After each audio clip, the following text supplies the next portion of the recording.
Something big is brewing in Montreal right now as the trade rumors and draft rumors are almost running out of control, with reports of Montreal being heavily in on Vegas's 6'6" defenseman Nic Hague. We have other talks out of Vegas, including William Karlsson's name shooting to the forefront of rumors amongst a lot of people today in Montreal. We get to talk about the Vegas trade rumors and another name that could very well be on his way out of Vegas, but it doesn't stop there, Jesse. We still are in talks about the New York Islanders, Bo Horvat, JG Pageau, and Matthew Darsh's plan. We also have some reports from Arber and Basuin, and that article linked down below at The Athletic, as to who Montreal's been looking into, and some quotes from some prospects seem to give some pretty good indications. We have all that and more coming up on this episode of Habs Digest, this live episode. Welcome in to the Monday live stream, everyone. We got some people in the chat already. Frank Thibault, the number one contributor right now. Evening, everyone. Hello, Ethan. We got a lot of people ready to go. Yeah, I flashed up me and Jesse taking a sip of water before we get going. That's part of the prep process, baby. Jesse, we're getting closer to the draft every day. I could not be more excited. I love that the rumors are coming hot and heavy now, and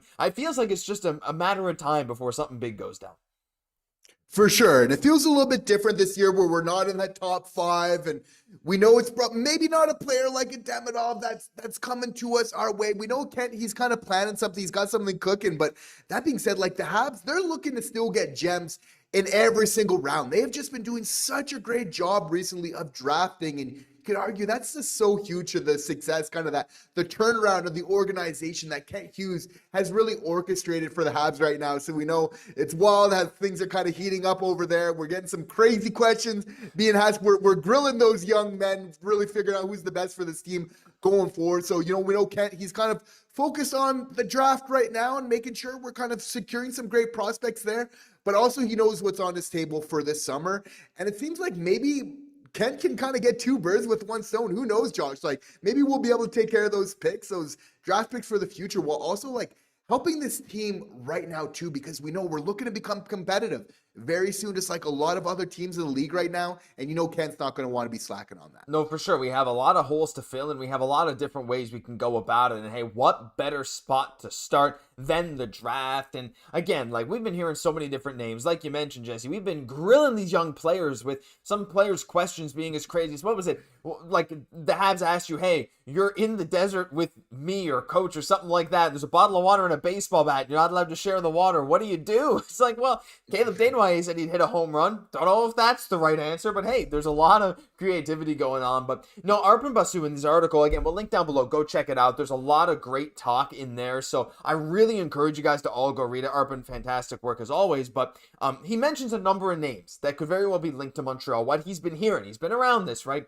And there's two that I wanted to focus on today, Jesse. The first one being a guy we've talked about before. The big, not Hurdle. We'll get to him later. The big forward, Lyndon Lakovic. And one quote from him was really, really interesting, Jesse. He said, maybe one other team watched me practice this year, and nobody comes to Moose Jaw just to watch practice. It's a hard spot to get to. I think Montreal, they were really hard on me this week. A lot of criticism, but also a lot of positivity. I think they're happy with my game and how far I've come along. I think they do like me, but you never know when draft day comes. And he's a guy, Jesse, that I've seen mocked as high as like the early teens. But, he's not going top 10 in pretty much any draft that I've seen. Now, again, he's 6'4", 190. And when you watch him play, his best asset is his transition offense, which is kind of crazy for a guy who's 6'4", right? Being that big, but having the skill and speed he does, you're already halfway there, right?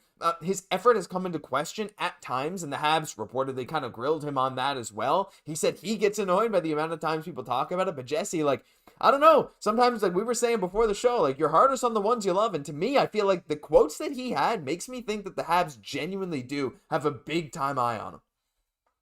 Josh, I know you like this player, and I know you can relate too, having lived on Newfoundland out in the Rock, harder to get to places. I feel like you're kind of resonating with this player here.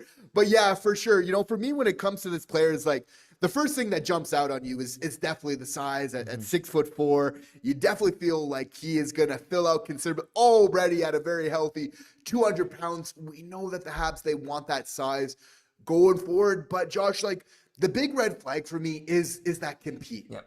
Right? Because we know, like, the Montreal Canadiens, how they've said, like, they really value, like, those character guys. And the big thing is like, when you start building a locker room like that with, like, team first, friendly type of guys, you can basically derail all of that by just all that good work that you've done to get a good room by just bringing one guy in where the effort kind of sways from night to night. I think that the Habs can have a little bit more patience for a player that's maybe a vet where they feel like they can maybe mold him around. Yes, I'm referring to Patrik Laine, but I think with a younger player kind of going forward where they know that maybe there isn't just like this natural huge upside where maybe they're going to want to make sure that like those soft skills, that the attitude that is part there. Like for me, Josh, that's just like one big thing of like the red flag is the kind of the effort there. Just knowing how the Habs have really like put such an effort, like emphasis on character.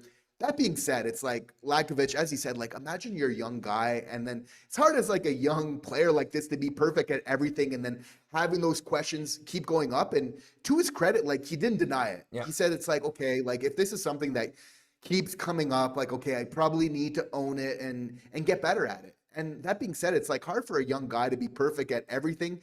Maybe what the Habs are looking for the most in all of this is just to own it. I think that that has a huge value in all this as well.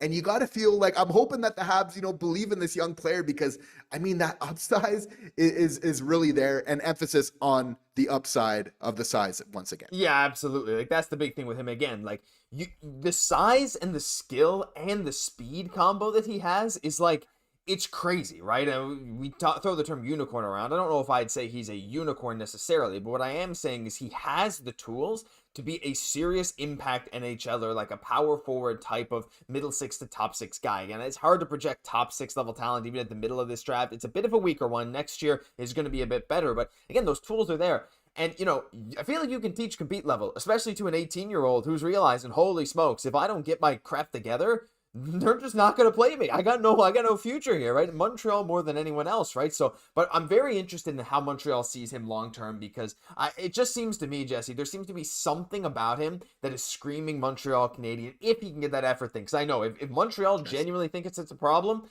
non-starter, goodbye, on to the next one. But hey, he's a name that's been linked to the Habs in a few mock drafts. So we'd love to hear your guys' thoughts in the chat now as we got to get back to the chat though. And we have our first super chat of the stream from Ethan once again. Ethan, so generous. Thank you so much as always with the $10. Ethan saying, Caufield, Suzuki, Slav, Robertson, Horvat, Demidov, Newhook, Kapanen, Dach, Anderson, Evans, Gallagher, scratch player Florian Xhekaj or Owen Beck switching out for Kapanen.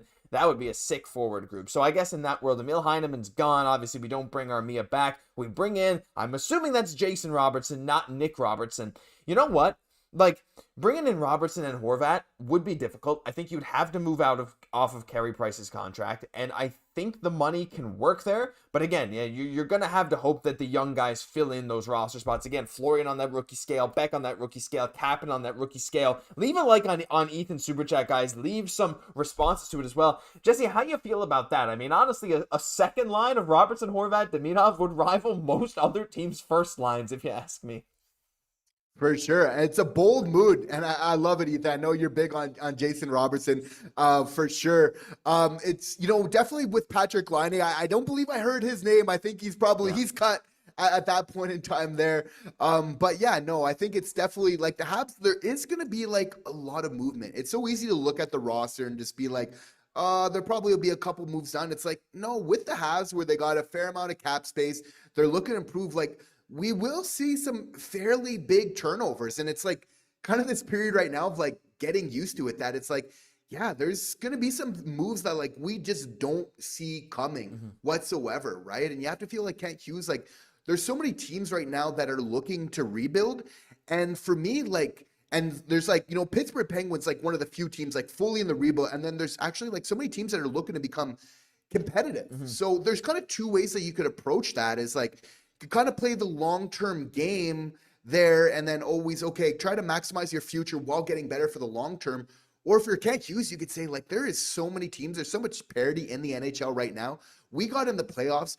This offseason, I don't want to take a chance by just sitting on my hands, that not do anything, or wait till Hage, play conservative, and then have another team like Detroit, etc., kind of get in the playoffs, kind of leapfrog you there. Is like, we got ahead of the schedule, and now we kind of need to make some aggressive moves like we saw on that second line to make sure that we get there. And I'd rather almost err on that side because of just so many teams that we're looking to be competitive right now. Like, I think once you get in the playoffs, you need to do everything to make sure that you're getting again, obviously without selling the future. But now it's about being smart and being competitive, being smartly aggressive going forward for Kent Hughes. Yeah, smartly aggressive is a great way to put it because, again, we are in the position to be aggressive, whether it be signing some kind of contract, offer sheet maybe, don't know if that's I feel like it's a bit risky with Kent Hughes and our team at this stage where we're going to want to make a lot of trades, maybe with the team that, if you want to offer sheet someone, you probably aren't going to have a great trade relationship after, but regardless, like, we have the assets to make a pick, we have the financials to do some very interesting stuff, but hey, we got some internal stuff to deal with as well. Again, Guhle's contract kicking in next year, Slav's contract kicking in next year, got to deal with Price's contract, but hey, Ethan, I love that suggestion, and to be honest, like,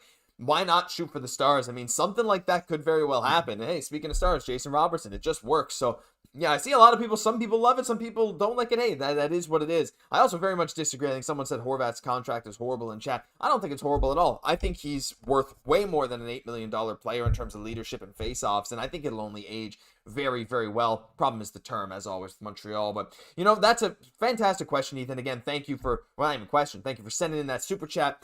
We're going to get right back into what Arpen said, though, when it comes to the draft. Because, look, there's a lot of names. There's 4 there. But we talked just about Lyndon Lakovic. And you know what? Hey, we get sidelined because we respect the super chats. And we got to get into the super chats. Oh, you're just going to have to wait. Oh, why is that above that? That shouldn't be above. There we go. We got to get back into the super chats here. Thank you so much again. We'll get right back to the draft in a second. And it's Tim Meunier. Tim says, Josh and Jesse, love your intensity. I think Florian will crack the roster. And how do we feel about Matheson wanting to re-sign? I'm indecisive on that. Well, you know what, Jesse? I actually think, since we were on the topic of the roster for next year, and Ethan mentioned Florian, and we see Matheson right there, actually, it's a good time to talk about that. We'll get right back into what Arpen said about the draft in a minute. But Tim, fantastic question. Thank you so much for the $5. I'm of two minds about this, Jesse. I as much as I love Florian, I don't see him being a full-time member of the Habs next year, simply because, like, I mean, I think it's possible, but I think with this iteration of the Habs, like, without knowing what the next move is, it's hard to say. Like, if we move out a couple roster players to improve, like a 2-for-1 or whatever, yeah, sure. But in this current iteration of the team, looking at who are some guys who are down in the AHL, some maybe more NHL ready guys, Florian could get there this year. I just have a hard time thinking he'll be that 13th man right from the get-go. I mean, how do you feel about him before we get right into Matheson? I think that Florian Xhekaj is going to make the team at some point next season. He's going to get that opportunity. And once he does, he's just going to hold on to it for all dear life, and he's going to be really hard to shake off of it. So I don't think at training camp, I think there's a lot of internal competition. But once our injuries start happening during the season, I mean, just the tenacity, right? Like, his mind has been in Montreal all the way. And he's kind of respecting the steps and doing what he needs to do in Laval. But I really respect Florian's determination, where, like, he views himself already as a Montreal Canadien. It's that mindset and that belief in himself, both on and off the ice, totally propelling him there. So absolutely great question as we're figuring out, like, a lineup that's going to change a lot as of next year. It's nice to kind of get ahead of that and see how that's going to look like. But Josh, I can't resist. I think we need to get to Matheson right away, because that's a huge question in all of it. And you know it, right? Oh, yeah. It's like, and for me with Matheson, it's like I wouldn't be myself. I wouldn't be giving him a type of, like, longer term that he's probably looking for. And I think that's the only problem, is he probably feels like he deserves term. I just feel with what the Montreal Canadiens have already, we're not in the best place to really offer that for him. Yeah.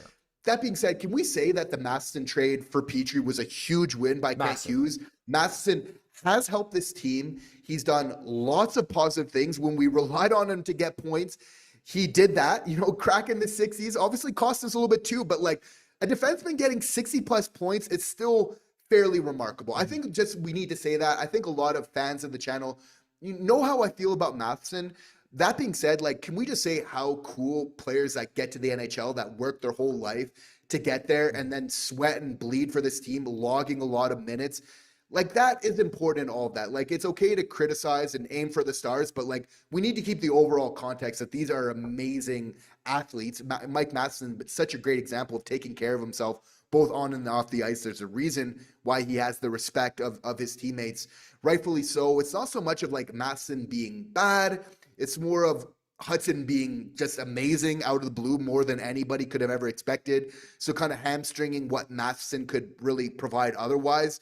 And also just in terms of like a fit, in terms of like offense versus defense type guys, I hear people saying online all the time, like, oh, it's okay to have a bunch of offensive defensemen on your team. And it's like, I don't agree. I think it's okay to have a couple, 1, 2, but you really need to have that balance throughout the lineup. You don't want to have just defensive first guys, all 6 of them, and you don't want to have just offensive guys, 6 all the way through there. So I think really finding that balance.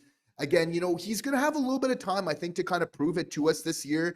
If he can make a little bit better decisions with the puck in terms of who to pass it to, when to shoot, when not to send it into kind of the shoulder pads, into the legs of a defender.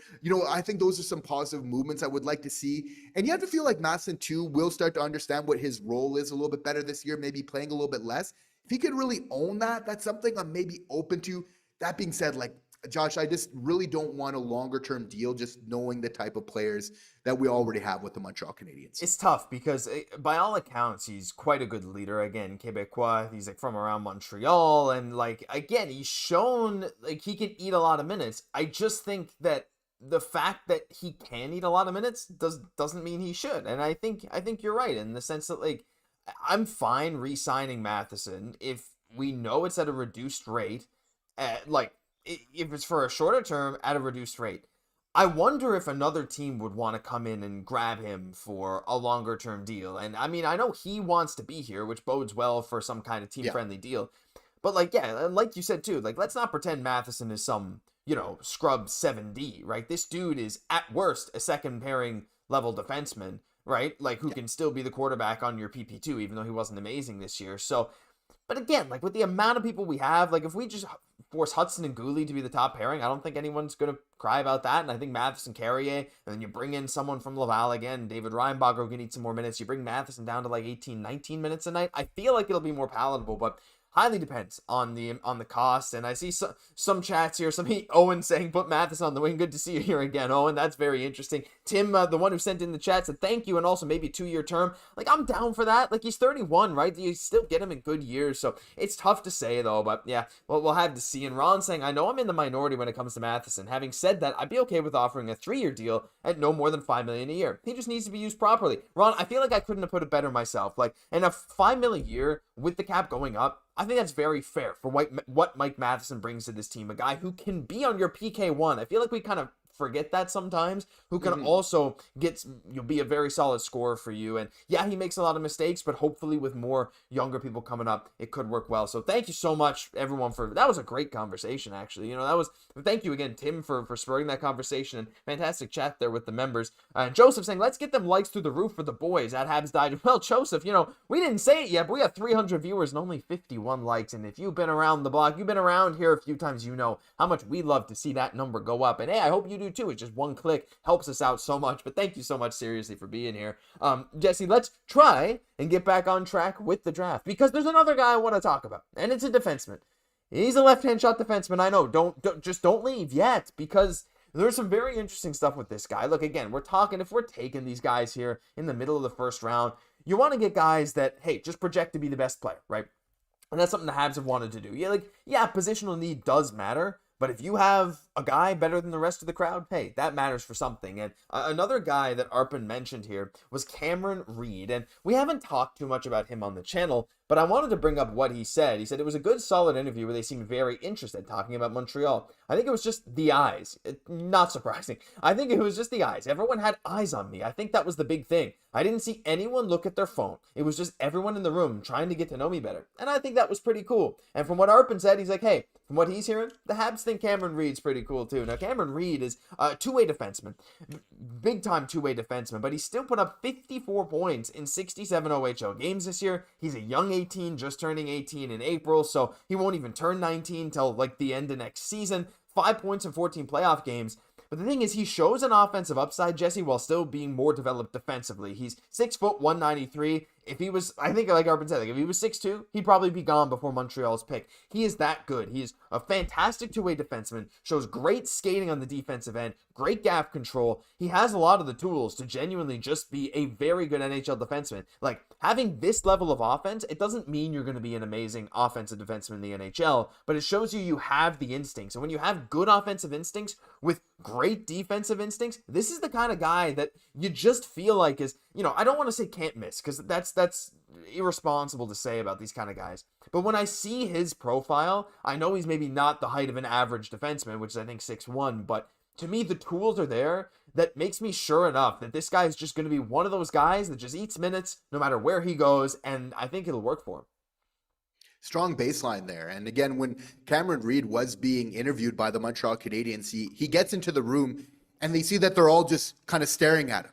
And he's kind of like, what's going on? They're like, we want to see if you can handle the pressure of you being in Montreal. We're all just going to stare at you, right? I see. No, just joking. Again, they're being intense with it, but I like that. At the same time, they're giving that focus where I like where everybody in the room, exactly, just like that, Josh. Like, you're freaking me out, right? Like, I'm sure he was able to hold it together. Jesse can't hit. No, I can't. Like, it was, I cracked. Yeah. And that's the thing, though. It's like that's the test. They're putting them through the ringer. Like, who can handle it? Who doesn't? And, the big thing is like, they just really want to make sure, like, going forward, right? That's like, they know the physical skills are there, but it's not just the Habs. It's like basically the scouting combine.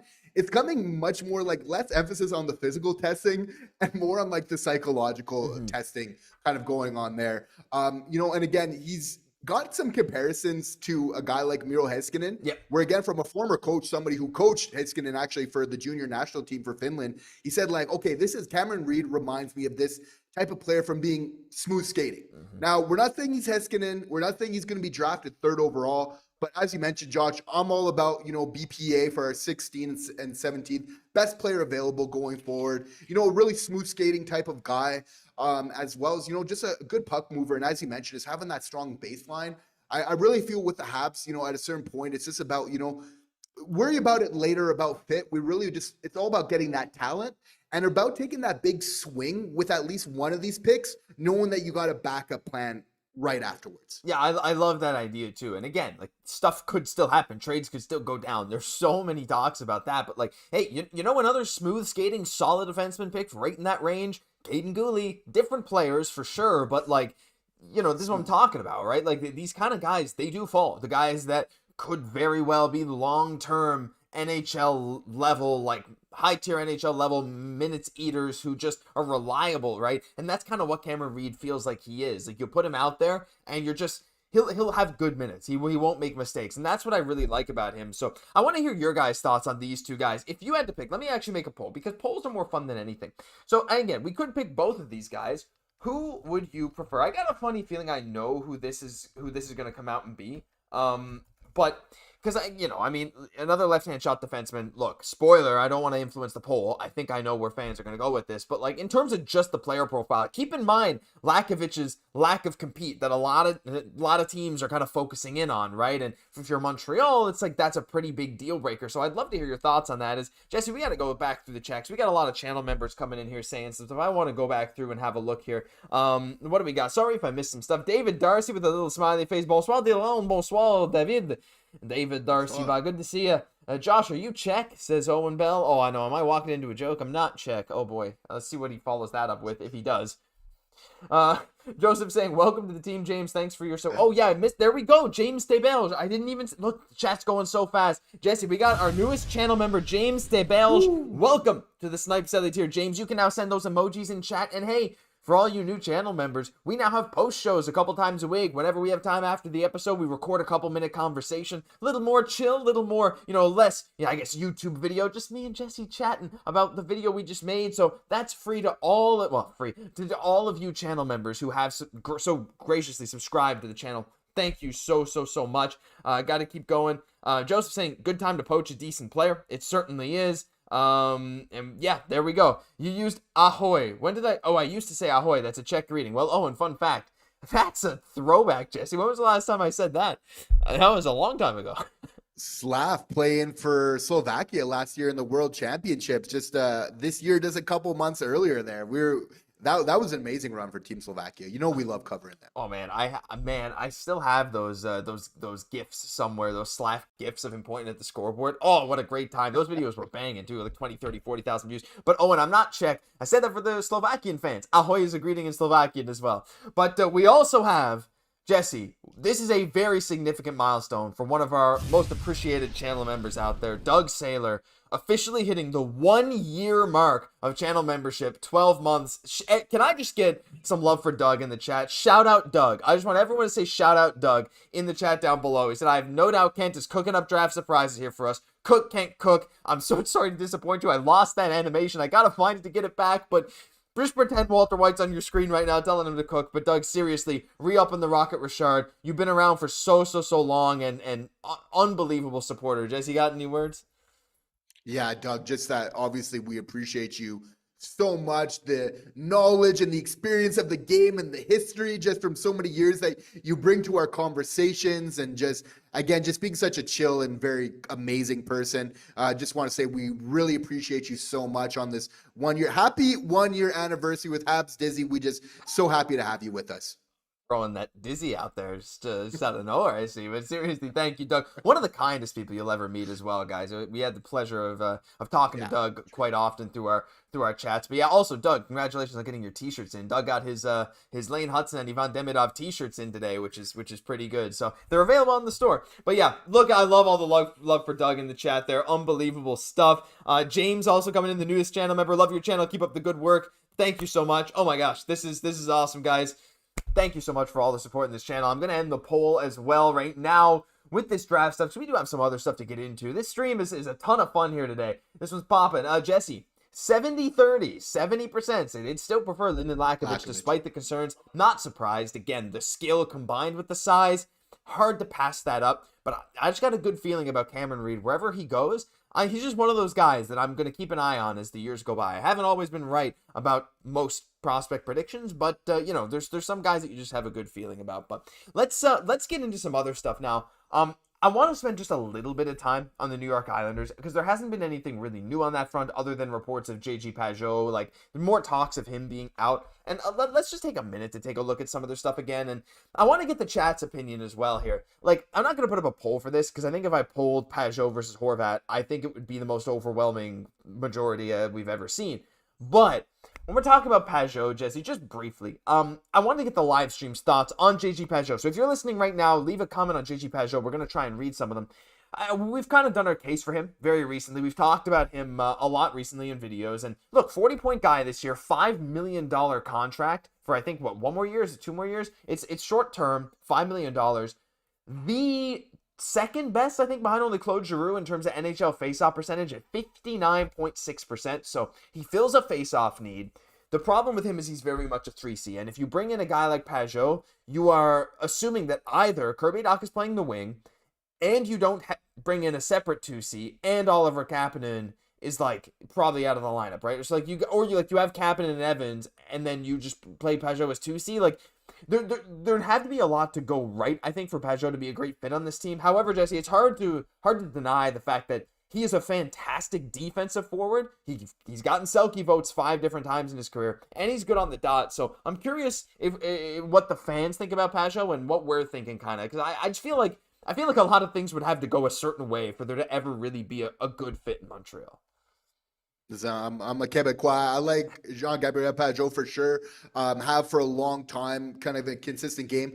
That being said, like, I feel like with the Habs, we now need to be like very selective in terms of those last couple spots that we determine as being like part of that core sort of nucleus. Because I'm really okay, Josh, like once we get our 2C, maybe a right-hand D that kind of fits over there, where it's really, once we have those players, now the bottom 6 and kind of those other maybe like bottom pairing kind of rotate a little bit. I'm okay with that being a little bit more of those young prospects and a little bit more of a carousel where we're getting at a certain point now. It seems like you're just in your rebuild. Time goes by so quick where we feel like we're putting the final touches on this rebuild. And that's why you really want to be so selective. It's more the contract implications, anything else. You just don't want to be Kent Hughes and just putting so much work where just so many deals and you feel like you're just kind of tying yourself up from years to come. So it's really just the implications there where I feel like with the top 6, we bring in that 2C there. Again, from there, we want those younger guys. We want those prospects where we need just kind of filling out, kind of going forward. And I think it's okay once you have that solid baseline to get a little bit more of that supporting cast. You just don't want it to be like the Leafs where it's like, basically like 80% of your team is like, okay, filling around that and 20% is your core. I'd go for more with the Habs, like go for more like, 30 to 35% is your core. And then kind of from the rest is where you kind of spread out. So not being so top heavy, but at the same time, still being selective with those deals going forward. So for me, that's why it's a pass on JG Pageau. Yeah, and I do see a place where he fills in a good role because if we think about special teams, we think about penalty kill. Obviously, Evans is our PK1 guy. Who is our PK2 center heading into next year? My answer would be Nick Suzuki, which I think would be very interesting. I think it would get him more Selke votes. He got a couple this year, but who is it if Dvorak's gone, right? It's not going to be Kirby Dach. It's not going to be Alex Newhook. I feel like Oliver Kapanen might have a case, but again, he's so young, I'd almost rather give that role to Suzuki. And if you want to play Kapanen on the PK, you kind of play him on the wing or something to start, right? Because his face-off percentage is fine, but Suzuki's better, right? We don't have very many good face-off guys. If any at all, we're hovering around 50%. Dvorak was by far our best, and he's not coming back. So that's where I start to get into this, it kind of does make sense, right? Just to fill in that role of being that PK2, being incredibly reliable on the face-off dot, and not needing to play too many minutes. But then you assume Kapanen doesn't play, Evans 4th line, Pageau 3rd. But again, I feel like there's probably other solutions you can find that aren't him. I'm just saying if we got him, that'd probably be what he did. And a lot of the chat here I think is saying boo to JG Pageau. I'm gonna scroll through a few. Pageau will effectively become Evans but older. And I mean, hey, that's kind of true as well. I'd rather John Scott more than him. Boo for Pageau. Whoa, Pageau's more like a C plan, not the best, not the worst. I mean, exactly. I think he fits in terms of what I just outlined, but not ideal. 3rd line, says Frank. Where does Evans go? Evans goes to the 4th. Kapanen doesn't play. Unfortunate, but maybe Kapanen could use a year in Laval. Who knows? Pass for me, says James. Some people are talking about Matheson plus a first for Byram. I don't know if that's the solution. I mean, maybe that's actually interesting. Byram's good, potentially on the way out. He's not amazing defensively, but that might have to be something we talk about soon, though, Jesse, because Buffalo. A lot of talk around him. Oh yeah, I mean a lot of talk around their whole team. Still hoping for Tage Thompson. They'd be crazy to trade him, but they've done crazier things. You guys are very picky. Since hey, you know what? Why not be picky, right? At the end of the day, I think we're gonna have to make some moves that we don't 100% approve of, and it's just gonna happen. It's the nature of building a team. But in these theoretical deals here, why not be picky? I guess is kind of our thought. We have the assets, we can afford to be picky. I'm excited about that. But I think the fans are kind of off on JG Pageau, and I think that's fair too. I think there's a role, but listen, again, if we want anyone from the Islanders, I don't want to spend too much time on Bo Horvat. I saw some fans chat about it earlier. I'd love to hear your thoughts again, just real quick. We'll read a couple chats on Bo Horvat. Before we move on, finally, Jesse, to the actual trade talk from Vegas. Any final thoughts on the Horvat front? I feel again, there's no new updates, new reports on him. The only thing is Matthew Darche has kind of made it clear that he expects the Islanders to be back in the playoffs next year. And I feel like that lowers the chance of Bo Horvat being traded. And again, their draft pick, whether it be Schaefer or Misa, it's going to be Schaefer. That seems to be every single indication. James Higgins came out and was like, I want to play for the Islanders. I don't think they're going to take him, but Schaefer's going to be their guy. A super good young defenseman, left-hand shot. He can play with Dobson long-term. I don't think Horvat's going anywhere, unfortunately, at this point. But hey, I mean, if he's still available, I still feel like he's one of the best guys, one of the best options for the Habs, Jesse, just in terms of face-off, leadership, and point scoring. If you're Matthew Darche, the big thing is sometimes when it's a new GM, you feel like maybe there could be an opening there compared to Lou Lamoriello. So I'm not completely willing to just rule it off the table. That being said, it's Darche being a new GM in the NHL, it's you got to feel like he would want to get a king's ransom, right? Because imagine the optics. Oh, I'm the new GM, and I'm just going to take one of our best players and trade him for nothing. That is not a good way to endear yourself to your new fan base there. So you have to feel like he would be asking for a sizable return, that if he's doing this, that he can kind of save face and make that good first impression. It's definitely a risky first move to come in as a GM and I'm just going to trade our best player, right? So you have to feel like Darche is going to be very calculated in terms of how he approaches that. That being said, we got tons of draft capital. I think it's fair to say Kent just doesn't want to overpay, and that's what it'll probably come to. But we know that Demidov, he's the fact. Can we say this? Like, he is the impetus for getting that 2C. Yes, we need it. Yes, Kirby Dach can fill out, but getting Demidov right next year is just so important, not just for him, but unlocking him and what that means for this team, and when Demidov's cooking and how that takes pressure off Suzuki so he can start performing, and then that opens up for other lines, and Evans finally becomes that 20-plus goal-scoring guy consistently that we know that he can be going there. We just know that Demidov is going to need a role model on that second line. Unfortunately, right now, we know that's not going to be Patrick Laine.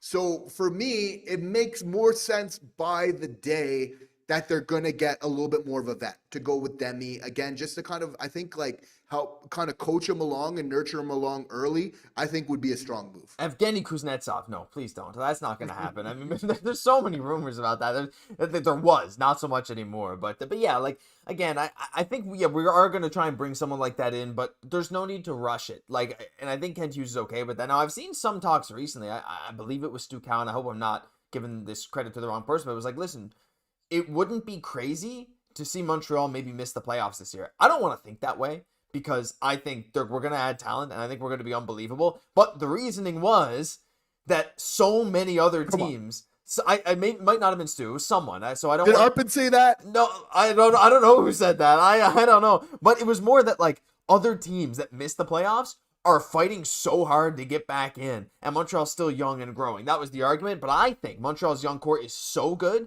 that it doesn't even matter. So, like, I'm ready to just take this next step now, and I think honestly, Jesse, the biggest acquisition of the offseason, like we said last year, was going to be Kirby Dach. Turned out not to be. This year, the progression from our young guys again, seeing a full season of Yvonne, seeing what Lane Hudson can do next year, bringing some guys from the draft, 1 year closer to Hage, bring in Reinbacher.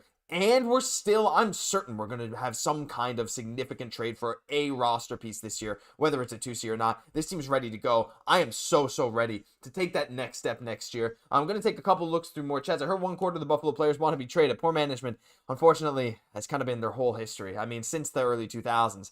Yeah, rough. What do we got? Frank saying the Isles should trade down to 3 and get that King's ransom. Hey, I mean, that's an interesting proposition. I feel like Schaefer is so highly regarded that they would get an unreal payout, but they probably have to demand a lot, right? So a lot of questions there. But yeah, to move on from the Islanders, Jesse, let's get to some more realistic guys, because there have been a lot of talks recently. And this is the most exciting part of the video. The Las Vegas Golden Knights, holy have they been at the center of so many rumors. Now, they're a bit cap-strapped, right? Now, their priority, they've made it clear. Xhekaj is going to be going back there. They really want to keep him around.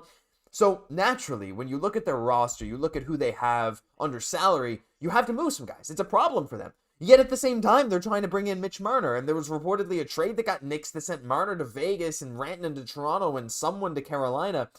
But Vegas, they're looking to move on from some stuff. And the most recent report, before we get into some of their forwards that we sort of teased earlier, I want to talk about Nic Hague again. Now, we talked about this yesterday, and I want to hear your guys' thoughts on Hague. So I'm just going to put this out there right now. Nic Hague, ? And I'm going to say yay or nay. And you just give your thoughts. Now, the proposed deal by Marc-Olivier Beaudoin, which I thought was interesting, was Jaden Struble and a second or a third for Nic Hague. Again, 6'6", Jesse. He has some solid stats. His advanced metrics are not that good. Some of the worst on the Vegas Golden Knights, but gives this team a level of size and physicality that is not really found on the defensive end other than Arber Xhekaj. But you also bring in a guy who's a veteran who plays that same role, who has a Stanley Cup, is still a restricted free agent, so you'd have to sign him, but he feels like a very interesting candidate for Montreal, and I'm interested to see how the fans feel about this guy. Yeah, the size there, defense first type of guy with enough experience that can play on the right side. There's lots of positives. But at the same time, we know the Habs have put a lot more influence on advanced stats, analytics, and that's got to be a red flag because they're in Martin St. Louis' ear, Kent Hughes' ear, all the time about this. And the reason why Alex Carrier, that trade worked so well last year, was that his underlying stats and numbers were actually very good. And it just showed getting in a situation like Montreal where that could kind of get better there. So I feel like that's a big difference. That being said, it's like, I am all for, like, again, it's not just about, like, offense first, defense first, but it's also young and old that you want to balance on the Montreal Canadiens. Yeah. I love a Jayden Struble. And I like the simple, effective game that he plays, but I think just it's more of a question of balancing out that vet, that young and the old. That was the really stabilizing effect. Yes, right-hand shot. Yes, kind of fit, a good need for what we need. Obviously, Carrier very mobile. But at the same time, I feel like it was more of like the decision making that comes along with just that veteran presence that was really had such a calming effect on our decor. And I could see with Hague it being a very similar type of move in a lot of ways there. Again, in the playoffs, just having a guy that can really clear that front of the net, I find very interesting. I think bringing on somebody on the third pairing, playing a physical defense first, right-hand side, that's the fit. Now, whether it's this player, that remains to be seen. Obviously, it would be better if he was a natural right-hand side, For sure. but I think that type of archetype is really what you want to go for. In fact, the Habs need to address this year in order to prevent more goals being scored on them this year. They really want to work on that number, decreasing that going forward. Yeah, and like we've had the Stanley Cup final run, our whole decor it felt like was big bruisers who were knocking people down in front of the net. Like whether it be Shea Weber, Joel Edmundson, Ben Sherratt, like these kind of guys like that we've had over the past number of years. Like it matters, right? And as much as the stats do show that teams. They don't have to be above average in size, but those stats still show that decors that win Stanley Cups on average are taller than the league average in decor. So bringing in a guy like this, it is intimidating, right? And I know Marty St. Louis said, look, playing Arber Xhekaj is not going to change how Tom Wilson plays. Absolutely true. You have 2 guys, 3 guys who are 6'3", 6'4", and intimidating, and even in Nic Hague's case, 6'6". It does start to affect other teams. Naturally, if you go into the crease in the playoffs and you're taking cross-check after cross-check to the back, you're not going to want to go in there, right? So anyway, there's effects to that. We'll end the poll there right now. I'm curious to see what the fans are going to say. And overwhelmingly, yay. Overwhelmingly, the fans do quite like the idea of bringing Nic Hague to Montreal. Now, I do know it's Nick Kypreos. I know a lot of people don't love Nick Kypreos' reports, his reliability as a reporter, but at the end of the day, it's a report, and it hasn't just been him that has been talking about this. There have been other more reputable insiders that have not necessarily said the Habs are in on Nic Hague, but have been discussing this trade at least. So where there's smoke, there's fire. I got it right today. I remember that one. But hey, there's so it's very interesting to discuss nonetheless. I want to read through some of the chats here. Jordan saying, I don't really agree teams in the East are making huge advances in the playoffs. Seems like the opposite when Leafs, Tampa, Bruins are dropping. And hey, I actually kind of agree with you because I think that was just the reasoning that I remember hearing given. But again, teams like the Islanders fighting to make the playoffs again this year. The Penguins, they're not giving up. They still want to keep making this push, right? The Red Wings are right on the cusp of making it in. The Blue Jackets, right? These are all teams that are trying to improve themselves and get in. But so is Montreal. And even the Buffalo Sabres, right? Again, I think the Bruins, they're done. But there's only so many spots, and it's going to be a hyper-competitive East that I think, Jesse, could also be decided by another, 2, 3, 4 points like it was this year between 4 or 5 different teams. So while definitely there are teams that are falling, I feel like there's just so many teams in this hyper competitive space. There's so much parity, honestly, that it is difficult to predict at times. It is, and that's what makes the trade market that much harder to get that 2C, because you got a team like Vancouver Canucks at the draft picking right before you. They got a better draft pick to offer. They're going for the same thing. The thing is, the great news about the Montreal Canadiens, it's not just about this year's draft, it's we have a plethora. Also, all the prospects from these previous years that it's brought us. But I think that this is an important year for Kent. I'd rather err on the side of actually doing something to improve this team than staying pat, because this team really proved it. If they didn't make the playoffs this year and then we didn't go out and make a big splash for 2C, even though I would really want it, I would maybe get it. But because the team got a taste of the playoff this year, I think, and not getting that type of player is completely unacceptable. And it's a way of really losing kind of loyalty from your locker room that's fought really hard for you. They battled to get in the playoffs, which is what you wanted. Now I think it's just the psychology of Pavlov, you need to reward them. They did what they needed to do, get them with the players that they need going forward, feed those dogs because they're looking to really grow as this team matures. I think that's a fantastic point, actually, because, you didn't trade David Savard because he wanted to go. Nick Suzuki's I put this team on my back. We're going to the playoffs. They did. I think it would be a disappointment if we came out of this offseason with nothing else. Like, it would feel so wrong. Like, you're right, to take all the steps in the right directions, to not trade your expiring players in Dvorak, Armia, and Savard for assets because you wanted to make this push, knowing well, like, even management, even the guy said, like, look, well, we're not ready to win a cup yet. Like, we'd love it, but, clearly we weren't ready. That's fine to accept. Like, it's the way the team's built. But to take that and do nothing, then that might be a problem. So we'll have to see. I think you're right. I think there's going to be something big coming this summer. So can't wait for that. And Jordan, that was a fantastic point you made as well with the East. And he said, very true. Doors more open compared to the West. Hey, you're right. The West is also a bloodbath. This whole NHL, it's parody. Oh, yeah. And I love it. I love the parody. James Tabelge, actually, his reasoning for Nic Hague, also just like, hey, bringing in a guy with size is always good. Arber doesn't really play big. I would say he does, but I'd say he plays bigger than Nic Hague. Funnily enough, Nic Hague doesn't actually block as many shots as you think or hit as much as you think, but his presence matters, and he tends to be physical when it matters in the playoffs. If we want to bring up his stats again, like 37 PIMs in that Stanley Cup run of 22 games, 51 PIMs that season. He's rough, he gets some penalties, but he doesn't hit that much. So anyway, but you can play him more minutes as well. So very, very interesting there. But if we want to move on to other guys from Vegas, Jesse, there's some names that we really want to dive into. The first one, I want to just touch on Hurdle because his name has not been in trade rumors as much. There's the other guy, William Karlsson. I am excited to get to him, but Hurdle's a guy that you've mentioned quite a lot, Jesse, and for good reason. I mean, this guy's unbelievable, right? He's just 61 points, 73 games. Was a shocker when he went to Vegas from San Jose. But look, if they're in a cap crunch, this is one of these guys that could fetch them one of their biggest returns. He's on a pretty sizable deal, but not so big that it's kind of impossible to fit. His contract would fit right in on Montreal. 31 years old, 6'3", perennial 30 goal, kind of 60 point guy. If he's ever available, he might be my number one target from Vegas. Even though this other guy I'm going to mention would be a good fit too. He is kind of the definition of a 2C to me. Yeah, just bringing that offense again, which is what we need. If there's Kent Hughes needs to go in one direction, it's definitely lean into getting more goal scoring there going forward. But yeah, you definitely have to feel, like with this player here that obviously, kind of bringing that experience that we need to this team. But like in a lot of ways, Vegas, they're in a similar situation to Dallas where they're competitive, but they know that they can't keep everybody that they have right now. They made those certain commitments.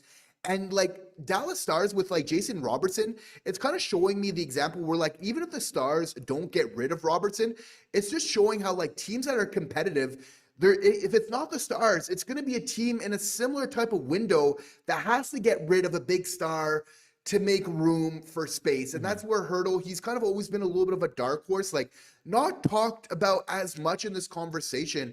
But I think when we're looking for what the Habs are going for, I think, like, again, getting a vet, getting a guy like Hurdle is easier than getting a guy like a McTavish, right? And even though you could argue how McTavish, you could grow for years, it's I think with Habs like management, they need to weigh out, like, is it better to get a McTavish you can go with over a year, or getting like somebody like a Hurdle where it can provide that experience to kind of demo it off. It's not as easy as you think. I think there's like a really fair argument to be made on either side. I think even with a younger player, I am okay with like a Hurdle because I think it's more gettable, but I think there's also a world where it's like, sometimes you need that, a little bit of that experience, like to get the most out of Demidov, not just now, but in the future.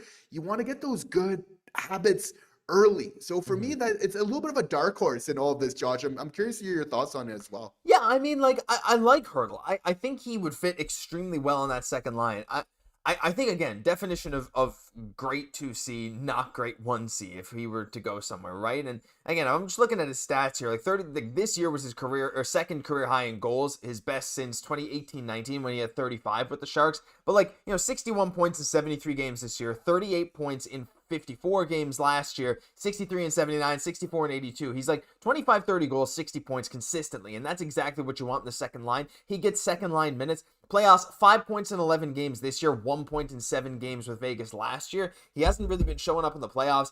$8.1 million is like, he would immediately be the highest paid player of your core forwards, other than line A. Like, that's why I say core forwards, which is a bit interesting, but at the same time, it's like the 31-year-old veteran kind of should be, right? Think of the guy who has a long storied career of success should be getting paid more than the guys who signed their extensions after their rookie deals. And I don't think that's hard to grasp, but I just Yeah, I don't know. I really like the idea of him, especially since it's just 4 years left. Like, he's under contract till he's 35. You're not really running him into his late 30s where it's going to be a horrible True. contract at the end. You might get, like, a year of it. But that 6'3", great scoring player, fits well with this lineup. I find it hard to get reasons why he wouldn't be a good fit in Montreal, you know? I feel like just adding him to this team adds so much depth, so much more freedom with where to play some other guys like Dach or Anderson or Newhook or whoever. And if he's ever available, I think I'd love to go for him. But the poll right now actually says 54% yes, 46% no. So it's actually really interesting. A lot of fans are not super in on Hertl, I imagine because of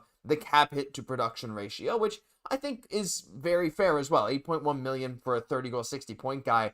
Make it more than Slaf, more than Suzuki, more than Caufield. I get it. But I think at some point too, Jesse, like not everyone is going to be able to come in under that cap hit. It's going to become more and more and more rare to find any kind of genuinely really good player that fits in under that. And Kenny Giannis says, the way I see it, it's still early days. Habs need to stay circumspect and look for the right opportunity they can't refuse. Losing a couple of UFAs makes room they need in order to promote. And honestly, like, looking for offers we can't refuse is true, Jesse, but at the same time, like we said earlier, I feel like pulling the trigger on something this offseason is almost a necessity, but I don't know. I just have a good feeling Kent will do something, and I think Hertl could very well be at the forefront if Vegas is ever looking to move. Because he provides that offense, and we know with Nick Suzuki, the conversation's over about him being a number one center. Yeah. He definitely is. He's just not at like that 100-point type of pace yet. So Yes. I think that's why bringing in a 2C who can really score and has a proven track record of this is so important. Josh, it's funny here, right? It sounds like it's kind of at odds, but it's not. I'm of two minds. Like, we'll get into this a little bit more in just a second. It's like, either you bring in like a really big point, like an also guy like that point production is similar to Suzuki, just a tad under, which is what we're seeing right there from Hertl, or you bring in a guy kind of, we got to get into it now, Josh. I think it's only right. Sure. Like a William Karlsson, my brother, you know it, is like where he plays like that really good two-way game similar to Nick Suzuki. That's the way that, okay, the production's not as good, but I know the goals that he's going to prevent for us. For me, that counts as well in terms of production. Like, just as Nick Suzuki's been a really effective player for the Habs, with that two-way game, I could see Karlsson as well. Like, again, with that two-way game, being effective for when it matters and winning, right? We know this guy's a Stanley Cup champ. He's a proven playoff performer. I mean, he's a left-hand shot, which we know is so big for the Habs. Again, like, point production, not the sexiest. Is it the sexiest name out there? No. And again, 29 points as of last year. Definitely missed some time with some injuries. That's a little bit of a red flag here. So let's say that, like, William Karlsson's not a complete slam run, but Josh, at the end of the day, I'm okay with it. Like, this is a gamble that I would actually take, kind of going forward, if I know that we could still address the back end and know that we're going to prevent some goals on that side. I am okay with the Karlsson there. Again, 2023, 2024, only 2 years really, if you want to count last year's being really, from like a 30-goal season, right? Like, this guy, when he is in the lineup, he does produce. There has been a little bit of time missed with some injuries. Not too bad. That being said, his production for when he's in the lineup, very healthy for me. Again, a lot of those intangibles, like getting somebody who plays the game the right way, a cup winner. That, again, it's all about Demidov here. Yeah. I think that's a good big brother for Demidov to really mentor him early on. Yeah, like, again, average 2C production in the NHL is like 55 to 60 points, right? And if you can get a 55 to 60 point guy who is very good at faceoffs, that just makes them a good 2C, right? And again, bringing in a William Karlsson, here's my take as to why I think this actually makes a lot of sense. I think a lot of fans here, I'm seeing a lot of no way, no chance. Just listen to this take here, all right? I could be very wrong. William Karlsson, he's got 2 years left at $5.9 million per year, which is a little pricey, but not really. Again, like you said, Jesse, he was injured a bit this year, had a really low shooting percentage compared to his career average, only 7.6% this year. But he was still one of the league's best on the faceoff dot. He was very, very good on the faceoff dot. Yes, he's 32 years old. Yes, he's going to decline. This, to me, again, unless you find some kind of slam dunk deal like we've been talking about for like a bona fide 2C long term, like, I feel like that's not a guarantee to happen. and a 2-year bridge for William Karlsson to maybe make some more room for Nic Hague coming up in a couple of years if all things go well, or maybe a trade during the season or trade next offseason for that bona fide 2C if you don't get something this year is not a bad thing. Objectively, adding William Karlsson, especially for the price that Vegas is going to demand considering their cap struggles, is going to be worth it. He's going to make this team better, straight up. Adding this player makes your team better. It's not a crazy cap hit at all. He's 1 year removed from a 30-30 season. Again, 14 goals in 82 games the year before. But again, look at the playoffs. He had more points than Tomas Hertl in this year's playoffs. He had 3 goals, 3 assists for 6 points in 11 games. 2 years removed from a 17-point, 11 goals in 22 games on their way to the Stanley Cup final while only having 14 goals in the 82 regular season games. Like you said, he's a clutch playoff performer. It's a reasonable cap hit. It's very much a 2C cap hit. $5.9 million behind Nick Suzuki's near 8 on the first line. Brings in the faceoffs. Again, is he the long-term 2C? No, but I think if we're talking about some kind of bridge thing to just, one, improve this team overnight by trading for him, I think it absolutely would improve this team overnight. And just to move this team to that next step of trying to compete next year, if you don't find that home run swing, that's my take on William Karlsson. And I feel like you said, Jesse, it's hard to find winners like him. A guy that has traditionally, other than, last year was rough because a lot of the Vegas guys didn't have incredible production in that 7-game series. If he can stay healthy, I feel like, again, that's my take on him. And again, I understand if people don't want him to because, yeah, objectively, he's not a long-term fit, but he's not my number one choice. I would have a really good 2C be my number one choice, but I just feel like the fit is absolutely there. Left-hand shot, great on the face-off dot, has shown playoff production, is a Stanley Cup winner, $5.9 million for a guy who just a year ago had 30 goals. I feel like it's a low-risk move that makes this team better, but I also understand not wanting to give up much for a guy who's definitely on the wrong side of 30. Absolutely. And really very plausible plan B here. Yeah, again, we exactly. need to keep in track, Kent Hughes, this is really where he's going to show his stripes this offseason because there's just so many other GMs that are looking exactly for what he is. There's a reason why, again, we made that trade for Kirby, dog. We'll say it's hard to get those 2Cs. Often, you need to draft them. When you get a good one, those teams really want to hold on to it. So either you're getting a vet that has a longer term deal and, those last couple of deals, years of those deals aren't going to age the best. Mm-hmm. So for me, it's with all the competition out there, Kent is going to go out gunning. But for me, if everything doesn't kind of go together, I'm still okay with adding this player, kind of knowing what he brings to this team while also solidifying the back end. I think you got to kind of do this in steps.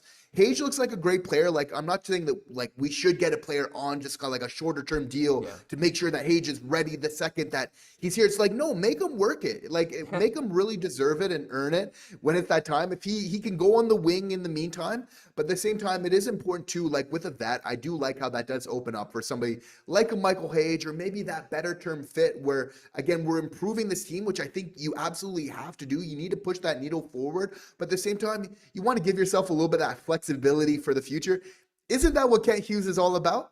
Yeah, it absolutely is. It's 100% what Kent Hughes is all about. And I think, the polls started to swing as we started to make that case for William Karlsson, but you're absolutely right. And I think banking on Nic Hague is not a good idea at this point. Could he be great? Yeah. But again, if we want to be a great team, we're not just going to leave a spot there for him if he's not if we have 4 good centers down the middle, Nic Hague can't crack the lineup in 3 years. Obviously you don't want to block him out, but if we're in our zone to compete for a cup and one of our prospects can't crack the roster, too bad. And I love Nic Hague to do it. I love him as a prospect, but it's just the reality of things. I wanted to show this too, though. I forgot to show this earlier because there's a lot of talk about Karlsson, right? There's a lot of insiders talking about it. Even Jay Fresh tossed up the card here. Very interesting 2C target. Now, I know, again, Jesse, someone in chat said, a lot of teams want a 2C. A lot of teams. William Karlsson was in the 93rd percentile for even strength defense this year, 78th in offensive. You can see, though, his teammates and his finishing were lower. His finishing was a lot lower than his career average. He missed some time this year with injury. So all in all, though, the guy can play some PK. He can play some power play. He doesn't he doesn't commit penalties very much at all. He's right there in this near 80th percentile in goals and assists, but his defense is unbelievable. So again, a guy that can just be a multi-tool player. He's just elite Christian Dvorak in a lot of ways, at a slightly raised cap hit. So that's the take there. But a really, really interesting conversation there needed to bring up because his name has been circulating like crazy. Want to go through a couple chats here. Someone saying, if you want a guy for just a couple of years, says Tommy, why not just get Stamkos? hey, he's another name we've talked about, Jesse. I think Karlsson's a better fit. But I mean, I would never be opposed to Steven Stamkos, but I think Nashville, they're in a weird spot, Jesse. I don't know if he's going to be on his way out, though. It looks like some changes are coming. For sure. A little bit of the Marty connection there, though. It's, Yeah. again, there's a couple of names from Nashville with Jonathan Marchessault, where the interest is kind of both ways. It's not just the Habs being interested. Marchessault also interested in Montreal there. Again, Stamkos kind of fits that bill of that vet. And again, with some pretty good point production there as well. Again, Karlsson's kind of the outlier in all this, because I have been advocating for a 2C that can bring that offensive production in buckets. Like, obviously, we know with Stamkos, even, Marchessault, more of a winger, can do there. But at the same time, like, we have to feel like Karlsson, when he brings that level of defensive game, that is, that for me kind of hedges those bets, where for me, he's now kind of worth it as well. We've seen how having a guy like Nick Suzuki play both sides of the game, like, effective to win hockey games. A guy like Danault plays a strong two-way games. Like, there's a reason why Vegas has been a very competitive team for years to come. And again, those kind of details to the game seems like a little bit of like a character match in terms of, that winning pedigree. So a lot of things to kind of align there as well. Yeah, hey, like, if we're talking trade here, a lot of you love Nic Hague. A lot of you, 60% here said yay for 61% for William Karlsson. I even saw, I think it was Marco D'Amico tweeted out, why not just knock out two birds with one stone? You just get Karlsson and Hague. Makes this team a lot better overnight. Don't know what the package would look like, but it's a decent idea as well. I mean, though, again, a lot of teams are going to be going after William Karlsson if he's available, because, again, like you saw it, the dude's a solid offensive player, great defensive player, great on the faceoff dot, $5.9 million for 2 years. He's kind of that ideal competitive window 2C. So there'll be competition. Wanted to read some chats from our members, because we're going to come to a close here in a minute. David saying, are we sending positive waves to the Oilers later due to them being the only chance for Canada since 93? As a very proud patriotic Irishman, I fully understand the importance of national pride. I'm all for it, Jesse. I mean, we were Oilers fans last year, Oilers fans this year. I'm all for them winning the Cup. I think it'd be really, really cool to bring it back to Canada. For sure, in Montreal, we're showing those Oilers colors on a bridge, and I think that's kind of cool about Montreal. Some other cities in Canada kind of had that reluctancy to kind of get on that Canada bandwagon there, but I think for sure with the Oilers, we can get behind that, and we want to pay that love, right? Because we know Edmonton's going to be supporting us when it's our time very soon. Sure hope so. Sure hope so. That'd be great. I see Mark Orr stopping by. Better late than never. Hello, all you awesome Habs fans. Hello, Mark. It's fantastic to see you, as always. Glad you could make it, even if it was just for the end of the stream.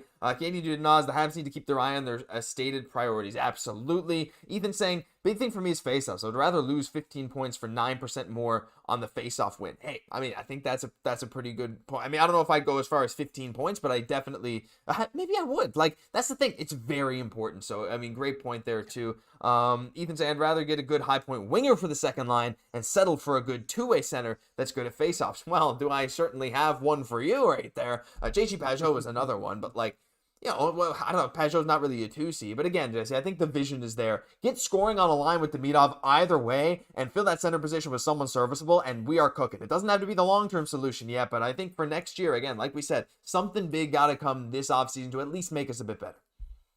For sure. And again, I'm not giving up on Laine. He showed pretty good production for the amount of time that he was in. I think we need to give him just a fresh season. There's been a lot of moving parts. And we need to give him to at least Christmas and beyond. And there we can kind of make an assessment on Patrik Laine. Like, I would love it, Josh, if there was just a world where he was just engaged in all three centers of the ice. Like, because we saw little moments of it, right? Where he backtrack and just not bring it all together. But I have faith in Martin St. Louis to bring it all together. Imagine we get in the playoffs. Patrik Laine is a force on the power play, scoring. I still feel that there's a place for him on the second line. They're going to give him that opportunity, which is why we want to go for that 2C to kind of score. But beyond there, it's all bets off. Imagine with that big frame, though, Patrik Laine is in the playoffs, laying the body, motivated. Like, I'm just saying, I'm willing this into existence. There's a world where that's a possibility, and I would love to see that next year. I see a good point in chat, too, from Tool MK1. Laine contract year, he'll be playing. You know he will be. He's not going to get that. It's what they always do, right? You got to show up in the payday year, or else you're not going to get that bag going forward for the rest of your career. This is not Laine's last chance at a big bag, but hey, if he doesn't have a great year this year, that next contract is going, like, Jesse, if he has a 30-goal a year this year versus if he has a 18-goal a year this year, which he won't get 18. He had more than that this year, but you know what I mean? Like, if he doesn't show up well this year versus if he gets 30, 35 goals, it's like that payday increase going to be huge. But yeah, this was such an amazing stream. I did not plan to go this long, but I think we're going to have to call it there. Hey, on your way out though, I want to just ask you guys before you leave, can you just hit that free subscribe button down below? I think we're still a little shy of 21,000. And hey, just really appreciate genuinely every single one of you that's here every single day, because we got the content coming every day all off season long. I am moving halfway across the country. We're still going to try our best to have daily videos every single day on the road, on a laptop, cell phone service. We'll make it happen. So thank you so much. As always, any final words, Jesse, before we leave? Sorry, Hoopty, you came in right at the wrong time. Any final words before we head off? All I got to say is something big is brewing, and I can't wait for that first domino to fall. We love you, Hoopty. We love all of you. We love your super chats, your donations, supporting us. Just want to say that we do appreciate you guys, and thank you guys for making this so much fun. We appreciate the positive energy. Let's keep it going. Let's harness it for this team going forward. But you guys, as you know, are absolutely the best. Yes, I'm talking to you. Oh, every single one of you. And hey, one final note here on the way out. Super chat on the way out. It's the classic. The thing that stops us from ending the stream. RM Real Estate Productions. You've been such a big supporter for so long. Thank you so much for the $5. Damn, joined at the end, but worth the loot anyway. Honestly, it's such a big compliment for that. Even, our energy, hey, if we can make your day even 1% better, that's what we love to do here. Share that positivity, that energy around the Habs. It's exciting. It's an exciting time of year, and just genuinely thank you to all of you tuning in every day. That'll do it for this episode of Habs Digest. If you enjoyed, leave a like, comment, subscribe to the channel. Enjoy the Stanley Cup Finals. We'll all be rooting for the Oilers. Hey, maybe you won't, but hey, I hope you enjoy nonetheless. I'm Josh Gosse, my co-host, Jesse Poirier. We'll catch you in the next one.